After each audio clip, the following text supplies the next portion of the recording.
দেখো বন্ধুরা, আমি আজ রান্না করব চিংড়ি মাছ, গলদা চিংড়ি। এটা চিংড়ি মাছের ঝাল করব। তো এখানে মাছ নিয়ে নিয়েছি, আর টমেটো আর কাঁচা লঙ্কা কুচিয়ে নিয়েছি, আর এখানে আছে সর্ষে বাটা। কড়াই গরম হয়ে গেছে, তেল দিয়ে দিয়েছি। এখানে মাছগুলো ভেজে নেব। দেখো, গলদা চিংড়িগুলো ভাজা হচ্ছে। বেশি ভাজবো না, অল্প ভেজে নামিয়ে নেব।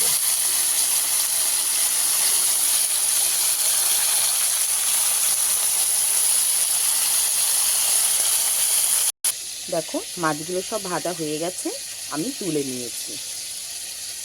আর এই মাছ ভাজা তেলে আমি শুকনো লঙ্কা আর কালো জিরে ফোড়ন দিয়ে দেবো। টমেটো আর কাঁচা লঙ্কাগুলো তেলের মধ্যে দিয়ে দেবো।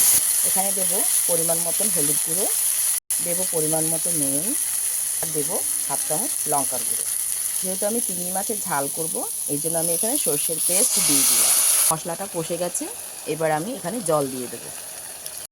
ঝোল ফুটে উঠেছে, মধ্যে এই ভেজে রাখা মাছগুলো দিয়ে দেবো।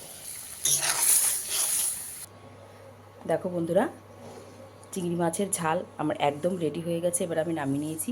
কীরকম হয়েছে অবশ্যই জানাবে। ভালো লাগলে লাইক, কমেন্ট, শেয়ার আর সাবস্ক্রাইব করে পাশে থাকবেন বন্ধুরা। দেখা হচ্ছে অন্য একটি রেসিপির সঙ্গে, অন্য একটি ভিডিও নিয়ে।